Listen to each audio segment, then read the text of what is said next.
Spice Island in the Pot is brought to you by Stumpy's Emporium and the Penny Savers Supermarket.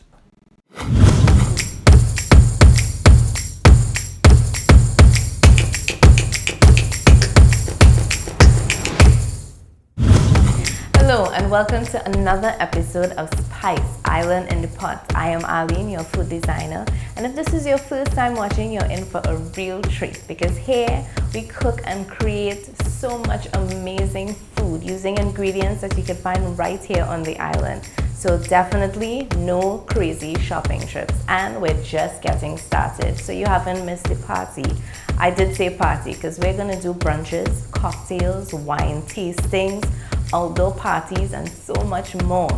And to boot, my cooking methods are really simple, so it's gonna get really easy for you to jump in the kitchen and start cooking, no stress. So let's get into that awesome goodness we're gonna do today. Today I'm making the traditional cornmeal dumplings and saltfish, and the gourmet twist, sweet potato and saltfish bourgeois casserole. Yum, yum, yum. So I'm gonna get all my fresh ingredients together and we're gonna start cooking.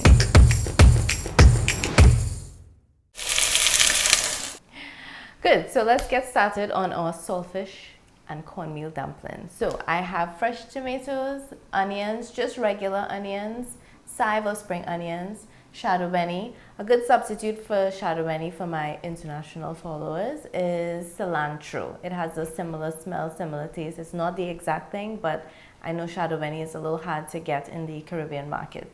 Okras, of course, saltfish, which I boiled to get the salt out already, garlic, pimentos or flavor peppers, a little ketchup. We in the Caribbean love ketchup. It's a little bit of ketchup and everything.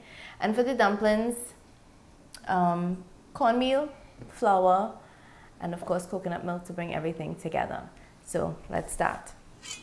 So I'm gonna thinly slice my tomatoes like this, and it doesn't have to be perfect because it's all going to cook down into the sauce, and this is the beginning of the sauce. So I have about a pound of saltfish. Let me bring this a little closer.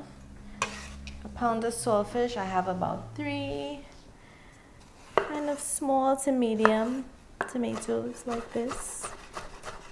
If you wanted to dice this up, you could, because some people, you know, that's the way you were taught. So you want to do that. So actually 2 seems to be just enough. So we just go with 2 because the other was a little bigger. Same thing with the onions. I peeled my onions ahead of time because I didn't want you to see me cry. And I think if you cut it just not too small, it kind of gives the dish a really nice character, a nice presentation at the end. And of course in cooking, when you start with nice, fresh, colorful ingredients, your end product tends to be, you know, not gray, but nice and colorful. You get all the reds and pinks and yellows and so on. So 1 medium onion, and I'm going to also thinly slice my pimento or flavor peppers. And I like to get combination red or green. And sometimes you have to check them to make sure that they're not hot, because if they plant them next to the hot peppers, the pimentos become hot and then your whole meal is spicy. So you want to avoid that. So I have a little pimento. So that's 2, 3. I think 3 will be nice. Nice thin slices. Don't speed to cut your fingers. Be very careful. And some garlic. I would say about 3 cloves would be sufficient. Usually I buy my garlic peeled already, but just for today I'll peel them up myself. Let's get that out. There you go. Now when you boil this saltfish, you can actually store it. You can do it the day before in the interest of time. You can boil it, shred it up, and keep them frozen. So when you're ready, you don't have to start that process, because boiling saltfish in the house is very offensive. It has a funny smell. So maybe you want to get that out of the way early up.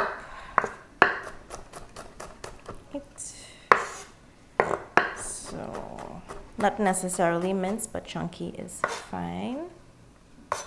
Right, so this will be this. And all of this is gonna go in all at once, so I'm putting everything together and we're just gonna get it in. So a little spring onions.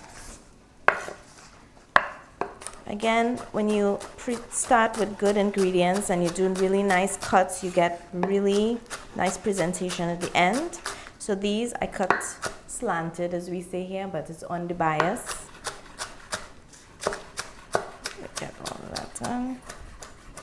So for this amount, you probably can use like one small bundle. Sometimes the bundles come really big, sometimes kind of small, so you can just average. And this is like 4 leaves. See, it's about the length of my hand. If it comes longer, then you can just, like so. This one, nice thin slices again. And using fresh ingredients really just makes the meal pop out a lot more than if you're using processed powdered stuff. So I'm gonna cut these now, but we don't get to them until later. These are the okras, and these come just to the end. It gives a little thickness, a little something extra body to the meal. You know. So I just cut these really thin, and I just have like about 4 small ones. And again, I'm cutting this on the side like this. I think they would look really nice. And you put these in like about the last 5 minutes of the pot. So it should be fine.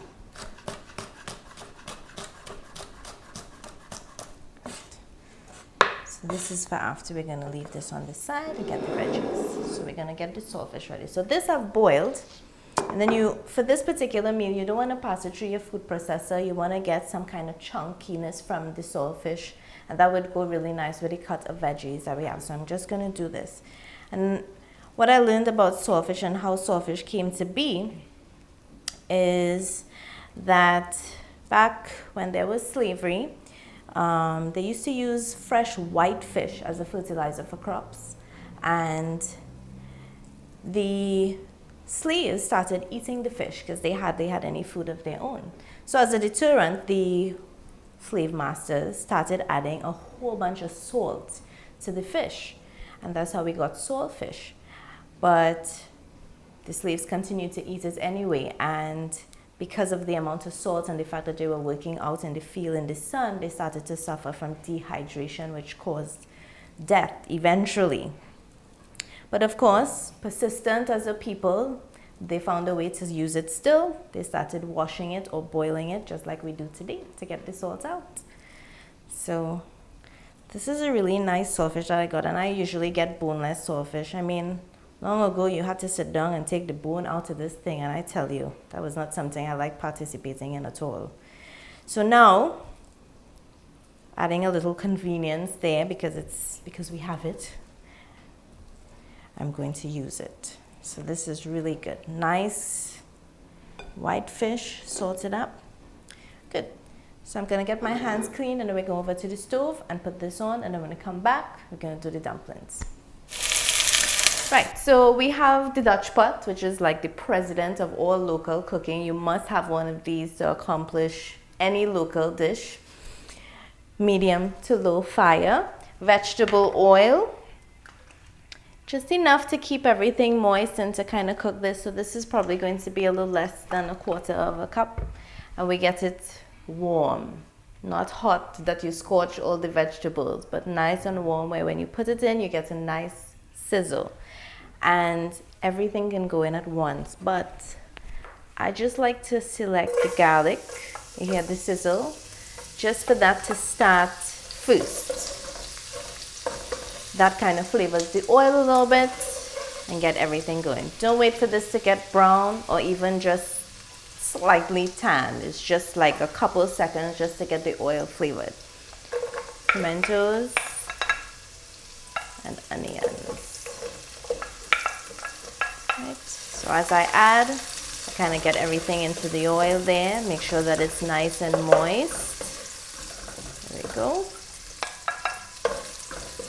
And I'm not adding any salt to this because of course it's saltfish and you don't want to be hypertensive. And I'm always very aware of salt, where it goes and where it's going to be mixed, so I don't put salt in everything that I make. So you have to kind of pay attention to the whole menu, and then you can see, you know, where you want to add your extra salt. So I'm adding everything else. So what we have here is the vegetable oil, garlic, pimentos, tomatoes, onions, shadow benny, and like I mentioned before, a good substitute for shadow benny for people living abroad is the cilantro, if you don't get it, but really try to get it because it does make a difference.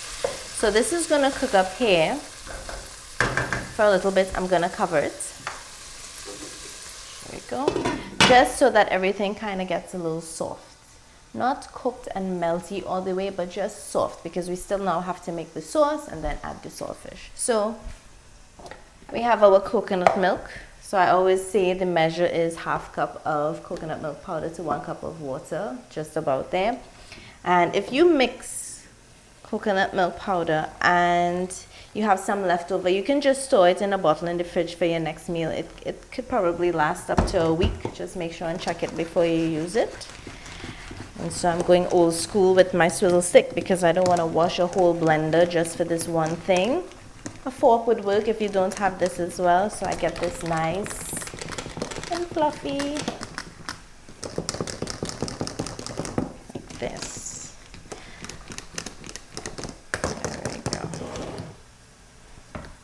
I'm convinced that saltfish and dumpling is actually like a key dish that women cook for men in the islands. One of our famous Calypsonian Sparrow had a whole song about it, and it was a really big hit. I don't know the words and I can't sing, so I can't sing it for you, but you can check it out on YouTube if you don't know what I'm talking about. Good. So everything here is a little soft, not mushy, but just tender to the touch. And it's still very bright and colorful, so we cut everything into nice shapes from here. So from here, I'm gonna put my little dash of sweet, so about 2 teaspoons of ketchup. Some people like more ketchup than others, so it's your meal, so you can add a little more, but just be aware that it's going to be a little ketchupy. All right. So once you get that stirred in, and it comes almost like a pasty, chunky paste kind of thing, then here you can add your coconut milk. Now, you want to add this a little bit at a time to get the consistency that you want, because you can always add, but it's going to be really hard to take it out if you put it in there. Good. So this is coming over nicely. And you also want to be careful not to make milky saltfish. So a little bit at a time. So this is coming on really, really nice. It's a nice color. If you find that it's a little thick, because different coconut milk give you different consistencies, you can add a little warm water to continue the process. So once you add your ketchup and your coconut milk and it starts to bubble again, it's a good time to add your saltfish. Now remember, saltfish is pre-cooked. We boiled it already, so this is actually not going to take a long time. So I'm going to add this here, and with adding the saltfish, you're going to know from here if you need to add a little more milk, a little more anything, because you want to have a gravy. We are making this with dumplings, so you want it to be saucy. So just from stirring it here, I know I need to make up a little more sauce to get it in. And even with averaging sauce, it takes a little practice. My mother tells me that all the time. It takes a little practice. She doesn't cook with any measurements either, so even learning from her was a challenge. So I'm going to add a little more of this. There we go. There we go. So we're going to let this get back up to a nice temperature. Cover it down just about 2 minutes. But what I can do in the meantime is get ready to make those dumplings, because I have to get my hands into that flour. So we're going to head over to the other side. Need the flour for the dumplings. I have some water that I'm going to put to boil in the meantime, because you have to add the dumplings to boiling water. So we're going to get floured. Good, so we're ready to get our dumplings going. So here I have 4 cups of plain white flour and a ½ cup of cornmeal. Any cornmeal will do, just add it to the bowl. This is very simple. Sugar. This is optional. I put it in because it gives it a little something, but don't put too much. And if you can't have a lot of sugar, it's really not necessary. Salt, just a little bit. Doesn't even have a measurement. That's how small amount it is. And you have a little bit of water. So, I've washed my hands in warm water because, you know, somehow you have to make dumplings by hand. While there's a lot of other modern equipment, I just feel like to get the right texture, which is actually supposed to be a firm, sturdy dumpling. You don't want to make soft dumpling, you know, it's not Asian dumplings. It's good Creole cornmeal dumplings. So I get all my ingredients mixed up here and I add water. A little bit at a time because you don't want it too soft, and you mix and squeeze. I am using my right hand because I am right-handed. If I was using my left hand, then the men should be concerned because apparently the myth is that if you use your left hand to make dumplings, they will marry you. So I'm using my right hand today because, you know, there are people here that's going to eat this meal. I don't want anybody following me home. All right? So a little water at a time. And you kind of knead and squeeze so it comes out nice and stiff. You need a little more water. And this is a sticky process, so for the young ladies that get the nails and stuff done, you probably want to make your dumplings before that nail appointment. There we go. So it's coming into a nice firm ball.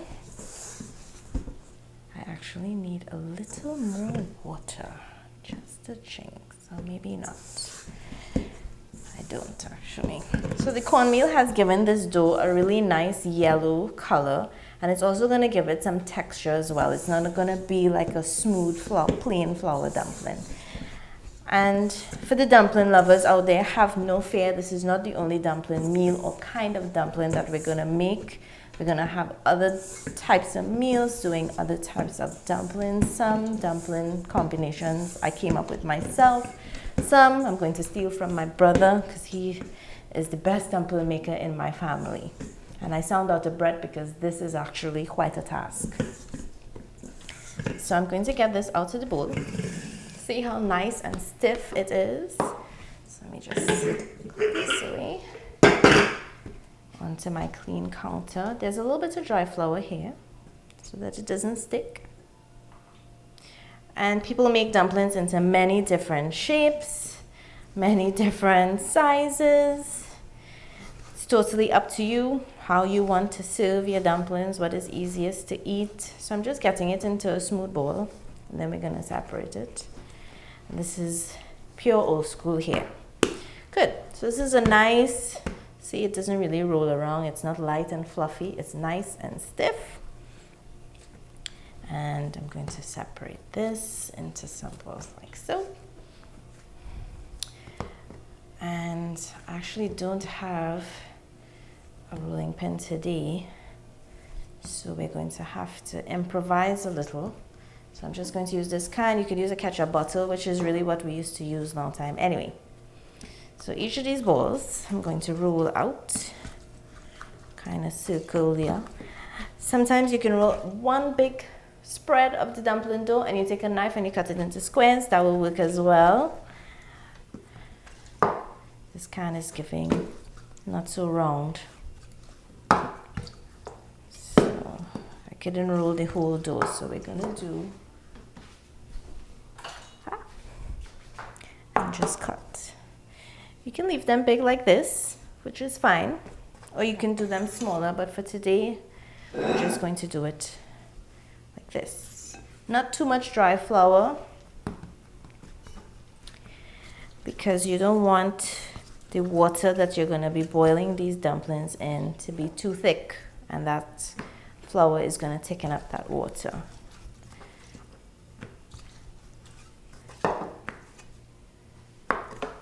There we go. So I know you can't smell it, but I can, and that saltfish is cooking up really, really nice. It's going to be done in just a second. In the meantime, I do have a nice tall pot of water boiling up, waiting for these to be dropped in. My circles are not so circle today, but they will work. No one will notice, I'm sure. And these are just about, they're not very thin. See, they're not very thin. They're very kind of 1/4 inch-ish. I don't know if that's the right measurement, but it's close. When the water comes, bubble, bubble, bubble, boil, then we add the dumplings in. And I'm going to tell you how you can tell when your dumplings are cooked. Now, if for some reason you make a little extra dumpling and you don't feel like you want to cook all of that, you can roll them out like this, put them into a container, and put them in the freezer.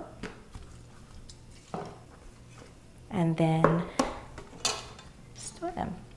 So we're just going to cook these today. These I'm going to store for a later time. So we're going to head over to that pot of boiling water and drop them in.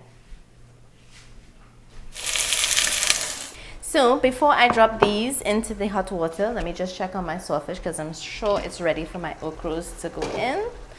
So bubbly and so good. Oh, smells great. Okay, so for me, I still need a little more sauce, and so I can make a little more sauce to it. Plus, when I add the okras, it's going to thicken it up a little bit. There we go. Nice and fresh. Once you add the okras, it's just about 3 minutes, and then the sawfish will be done. So I'm making more sauce, a little more ketchup. And if you like it like this, you can have it like this. I just like a little more gravy, so I'm adding gravy. You can also spice this up and add a little pepper to it. So this is perfect. So I don't want to add any more milk or anything like that, so I'm going to add a touch of warm water to make it nice and saucy. See how nice the okras, the green of the okras just kind of jump out? Makes it look really, really good. So this is going to just simmer down for about 3 minutes. Get the cover back on. And I'm going to lower this down from medium to all the way low. So let it kusume, as they say. So, ready to drop the dumplings in. So, drop them in. Nice hot bubbling water, not steamed water, bubbling water, one at a time. If you're making a bigger pot, you want to drop them in, give them a little stir, make sure they don't stick together, like that. And put in some more. When we add all of them in, we're going to add a little bit of vegetable oil just to prevent it from sticking.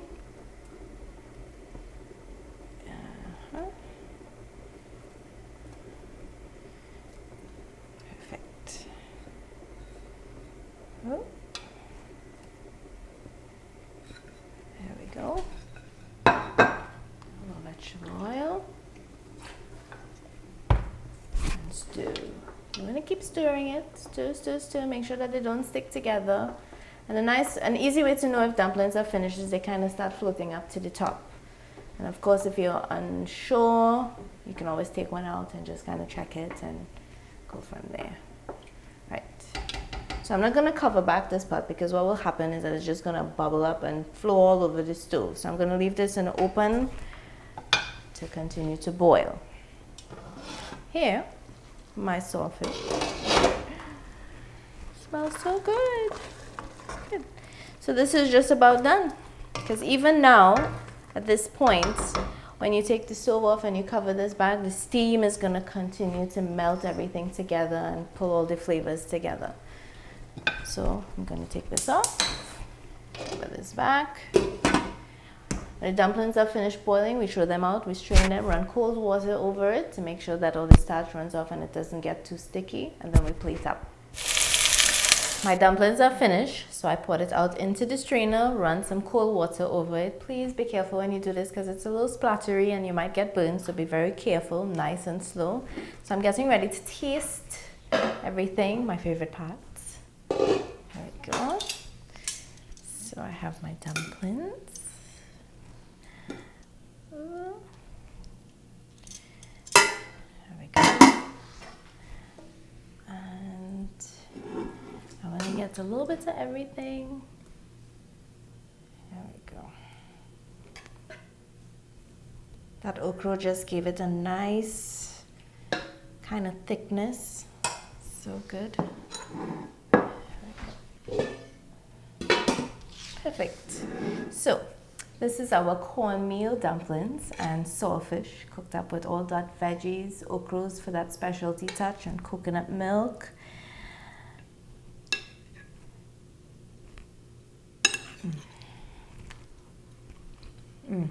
So good. Salty enough, a little kick, not too much, creamy enough. My dumplings are just stiff enough. Really, really good. So when we come back, we're gonna twist things up a little bit, gourmet style. We're gonna be making a sweet potato and saltfish bourgeois casserole. I'm gonna bake them up in individual ramekins, so each person gets their own. You're watching Spice Island in the Pot. We'll be back after this break.